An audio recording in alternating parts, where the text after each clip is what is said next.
नमस्कार दोस्तों, आशा करता हूँ आप सब बहुत अच्छे होंगे। पिछले 2 वीडियो में हमने हिंदी साहित्य का इतिहास पढ़ा और फिर उसमें काल विभाजन देखा उसका तथा आदिकाल, भक्तिकाल तथा रीतिकाल डिस्कस किया। आज हम उसी को आगे बढ़ाते हुए हम आधुनिक काल पढ़ेंगे। ठीक है, आधुनिक काल करके समय देखें हम तो उसका 1850 से लेकर अब तक अर्थात वर्तमान में जो समय चल रहा अब तक 1850 से अब तक उसे आधुनिक काल माना जाता है।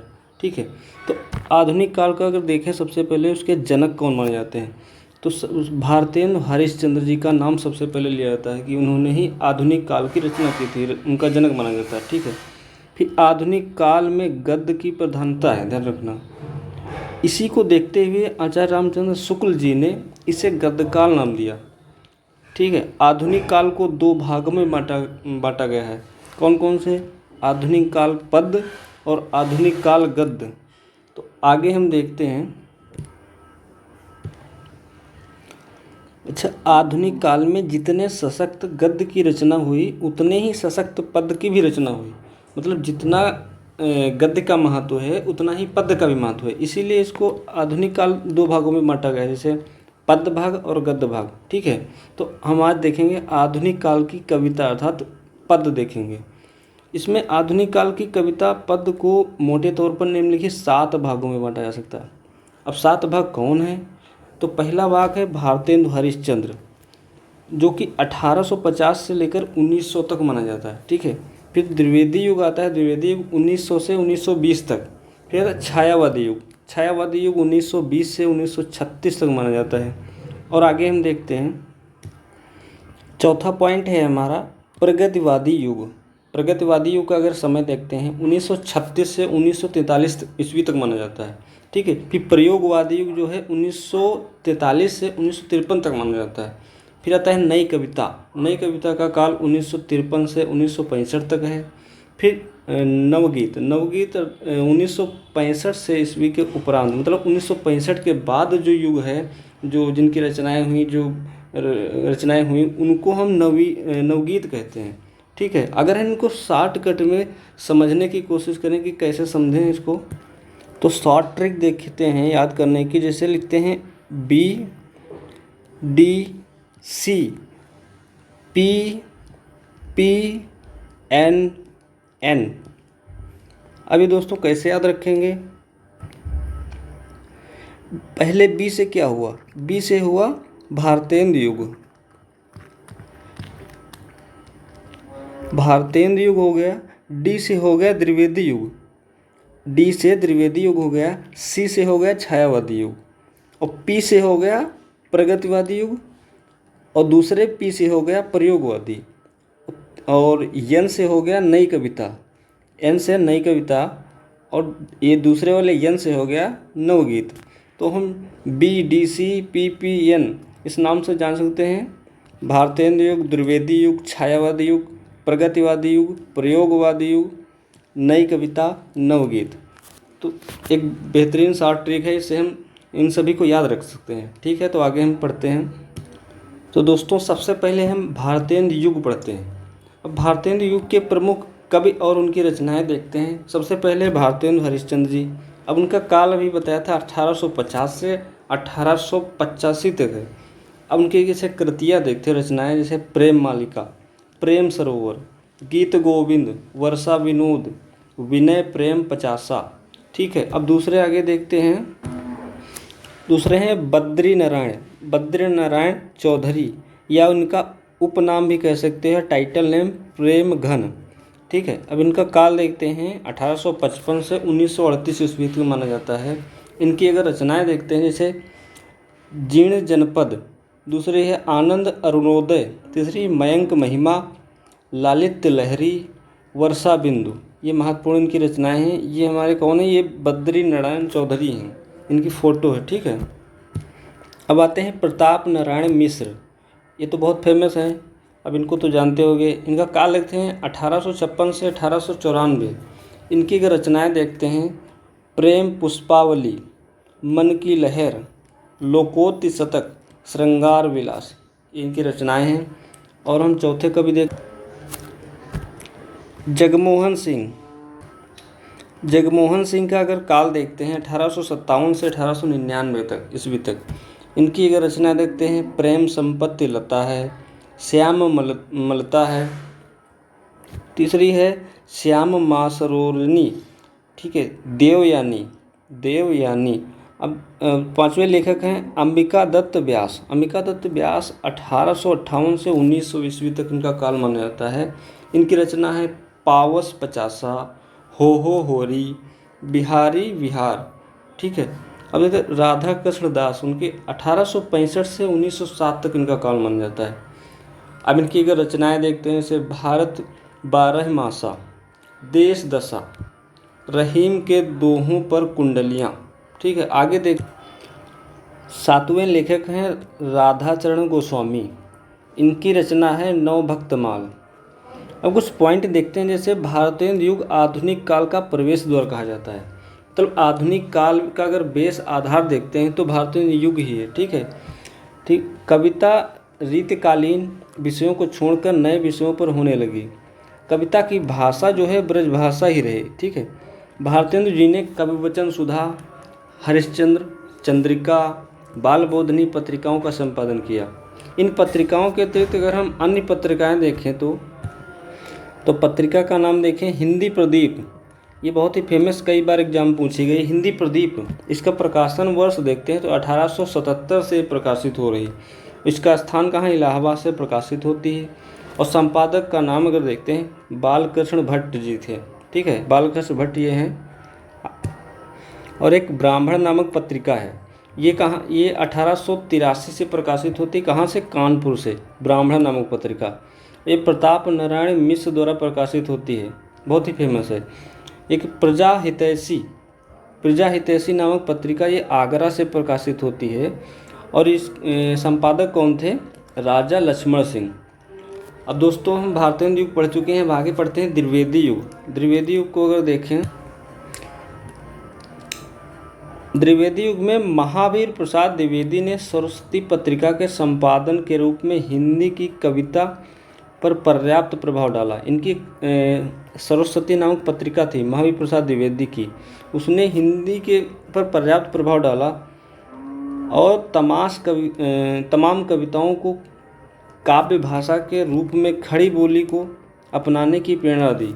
अच्छा, प्रिय प्रवास, ये बहुत ही फेमस एक ग्रंथ है जो हरिऔध अर्थात अयोध्या सिंह उपाध्याय का है। और एक साकेत बहुत इंपॉर्टेंट है, मैथिली शरण गुप्त का है। द्विवेदी युग के दो महाकाव्य हैं, एक है प्रिय प्रवास जो कि हरिऔध जी का है, एक है साकेत जो मैथिली शरण गुप्त जी का है। इन दो कालों को जागरण सुधा काल भी कहा जाता है, ठीक है।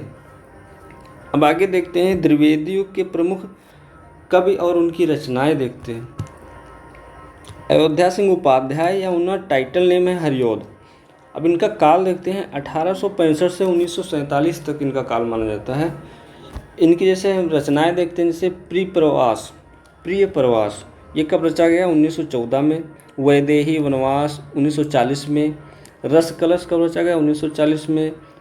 चुभते चौपदे ये 1932 में रचा गया था। फिर चोखे चौपदे ये 1932 में है भी। अब मैथिली शरण गुप्त ये तो समझ लो, इनको महात्मा गांधी ने राष्ट्र कवि की संज्ञा दी थी। ध्यान रखना, अगर पूछा जाए राष्ट्र कवि को किसे माना जाता है महात्मा गांधी जी के अनुसार, तो मैथिली शरण गुप्त जी हैं। इनका काल देखते हैं 1886 से 1965 तक है। इनकी रचना है जैसे जयद्रथ वध, ये 1910 में रची गई। भारत भारती, ध्यान रखना, भारत भारती की वजह से इनको बहुत ही सम्मान मिला था, बहुत ही आगे इन्हीं की वजह से, भारत भारती रचना की वजह से इनको बहुत आगे चल के प्रभाव पड़ा इनके मतलब पूरा जीवन पर, ठीक है। पंचवटी 1925 में रचा गया। फिर साकेत 1931 में। फिर यशोधरा आया 1932 में। फिर द्वापर की रचना की 1936 में। फिर जय भारत नामक रचना की 1952 में। फिर विष्णुप्रिया 1957 में की, ठीक है दोस्तों। फिर आगे देखते हैं, ये कौन है, ये मैथिली शरण गुप्त जी हैं। अवतार राय देवी प्रसाद या उनका टाइटल नेम है पूर्ण। फिर 1868 से 1915 इनका काल माना जाता है। इनकी रचना देखते हैं, स्वदेशी कुंडल, मृत्युंजय बसंत वियोग, राम रावण विरोध, इनकी रचनाएं हैं। फिर आगे देखते हैं, अन्य कवि को अगर देखते हैं तो गया प्रसाद शुक्ल, इनका उपनाम है स्नेही। ये 1883 से 1972 तक ये इन्होंने रचना की। इनकी अगर रचनाएं देखते हैं, कृषक क्रंदन, एक है प्रेम पचीसी, दूसरी है त्रिशूल तरंग, फिर करुणा कादम्बिनी।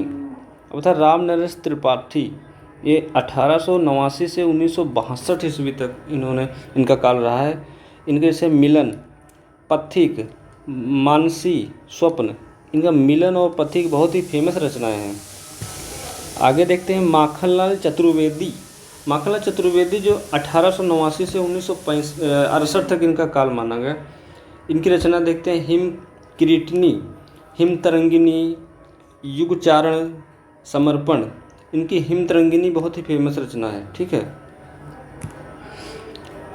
आगे है बालकृष्ण शर्मा, इनका उपनाम है नवीन। ये 1897 से 1960 ईस्वी तक इनका समय माना जाता है। इन्होंने कुमकुम नामक रचना की, अपलक, रश्मि रेखा, क्वासी, हम विस्पाई जन्म के, ठीक है। इनकी फ़ोटो आप देख सकते हैं। दोस्तों कहीं भी पढ़ो आपको फ़ोटो सहित कोई नहीं दिखाएगा। देखो इतना नोट्स अच्छे हैं कि पीडीएफ में आप चाहोगे तो हम पीडीएफ भी दे देंगे आपको। देखो पीडीएफ में उनके साथ उनकी रचनाएं और उनकी फ़ोटो भी लगी होगी। दोस्तों ये देखो सुभद्रा कुमारी चौहान, उनका काल देखते हैं 1905 से 1948 ईस्वी तक। इनकी बहुत ही फेमस है चित्रधारा रचना बहुत ही फेमस है। मुकुल, इनकी 2 रचनाएं हैं। श्याम नारायण पांडे, इनकी हल्दी घाटी, जौहर बड़ी फेमस है, कई बार पूछी भी गई है। किसकी है? श्याम नारायण पांडे जी की। 10वें लेखक हैं श्रीधर पाठक का अगर समय देखते हैं 1859 से 1928 ईस्वी तक माना जाता है। इनकी बहुत ही फेमस कुछ रचनाएं जैसे कश्मीर सुषमा, ये बहुत ही फेमस है। फिर देहरादून, फिर भारत गीत, फिर आते हैं जगन्नाथ दास या जगन्नाथ रत्नाकर बोलते हैं, उनका रत्नाकर टाइटल उपनाम है। फिर 1866 से 1932 उनका काल माना जाता है। इन्होंने उद्धव शतक, गंगावतरण, श्रृंगार लहरी, हिंडोला, हरिश्चंद्र, ये बहुत ही इम्पोर्टेंट रचनाएं की हैं, ठीक है। अच्छा, आपने द्विवेदी युग के रचनाकार देख लिए, उनकी रचनाएं देख ली। अब उनके कुछ प्रसिद्ध पत्रिकाएं भी देखते हैं। जैसे पत्रिका, उनका नाम, कहाँ से प्रकाशित हुई, किस काल में हुई और क्या नाम। जैसे नरसिंह 1907 में कलकत्ता, ये अंबिका प्रसाद ये संपादक थे। क्या नाम है? नरसिंह नामक पत्रिका प्रकाशित होती है, 1907 से कलकत्ता से प्रकाशित होती है। दूसरे हैं अभ्युदय जो है 1907 से भी ये प्रयागराज से प्रकाशित होती है। ये मदन मोहन मालवीय द्वारा प्रकाशित होती है। ये साप्ताहिक पत्रिका है, मतलब प्रत्येक सप्ताह प्रकाशित होती है। फिर कर्मयोगी 1909 से प्रकाशित, प्रयाग से होती है। ये सुंदरलाल द्वारा प्रकाशित होती है, संपादक हैं सुंदरलाल, ठीक है। आगे है मर्यादा नामक पत्रिका जो है ये 1909 में ये भी प्रयाग से प्रकाशित होती है। ये कृष्णकांत मालवीय द्वारा प्रकाशित होती है, ये साप्ताहिक है। फिर प्रताप नामक पत्रिका 1913 में ये कानपुर से प्रकाशित होती है। गणेश शंकर विद्यार्थी इसके संपादक हैं और ये भी साप्ताहिक पत्रिका है, ठीक है। फिर एक प्रभा जो है 1913 से ये प्रकाशित हो रही है। कहाँ से? खंडवा से। इसके संपादक कौन हैं? कालूराम। ये मासिक पत्रिका है, प्रत्येक मास में प्रकाशित होती है, ठीक है। फिर दोस्तों आती है सरस्वती पत्रिका, तो बहुत बार एग्जाम में आई है। इस बार यूपी पुलिस के कई सेटों में सरस्वती पूछी गई थी। ये 1900 में प्रकाशित 1900 से हो रही है। ये पहले काशी से, बाद में प्रयागराज से प्रकाशित हो रही है। इसके संपादक कौन है? महावीर प्रसाद द्विवेदी जी हैं और ये मासिक पत्रिका है, ठीक है। फिर समालोचन है 1902 से प्रकाशित हो रही है। कहाँ से? जयपुर से। ये चंद्रधर शर्मा गुलेरी द्वारा प्रकाशित होती है, मासिक है। फिर एक है इंदु नामक पत्रिका, ये 1909 से कहाँ से, काशी से प्रकाशित हो रही है और इसके संपादक देखते हैं तो अंबिका प्रसाद गुप्त जी हैं। और ये कैसी है, मासिक पत्रिका है। 10वीं है पाटिलपुत्र। पाटिलपुत्र जो है 1914 से प्रकाशित हो रही है, कहाँ से, पटना से, ठीक है। इसके संपादक देखते हैं काशी प्रसाद जायसवाल, ये मासिक पत्रिका है, ठीक है दोस्तों। एक बहुत महत्वपूर्ण इम्पोर्टेंट पॉइंट है, मतलब हिंदी का पहला समाचार पत्र कौन था, पूछा जाता है हिंदी का पहला समाचार पत्र कौन था, तो यह है उदंड मार्तंड, जो कि 1826 से प्रकाशित होता है। कहाँ से, कलकत्ता से प्रकाशित होता है। इसके संपादक कौन थे, बाबू जुगल किशोर, इन्होंने प्रकाशित किया। और ये साप्ताहिक है, ध्यान रखना, सब ये याद रखना, उदंड मार्तंड कई बार पूछी जा चुकी है। तो आगे देखते हैं दोस्तों, द्विवेदी युगीन कुछ प्रवृत्तियाँ, इसमें कौन कौन सी प्रवृत्तियाँ समाहित है, जैसे राष्ट्रीयता, इत्वृत्तात्मकता है, नैतिकता एवं आदर्शवाद है, प्रकृत चित्रण दिखता है, सामाजिक समस्याओं का चित्रण भी दिखता है, ठीक है। काव्य रूपों की विविधता है। और इसमें महत्वपूर्ण पॉइंट है, खड़ी बोली को काव्य भाषा के रूप में अपनाया गया है, मतलब खड़ी बोली यहाँ पे काव्य के रूप में अपनाई गई है। और विविध छंदों का भी प्रयोग हुआ है। तो ठीक है दोस्तों, तो आशा करता हूँ दोस्तों आप सबको ये वीडियो पसंद आया होगा।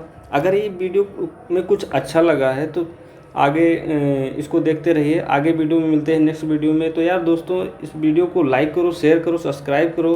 तब तक के लिए जय हिंद, जय भारत।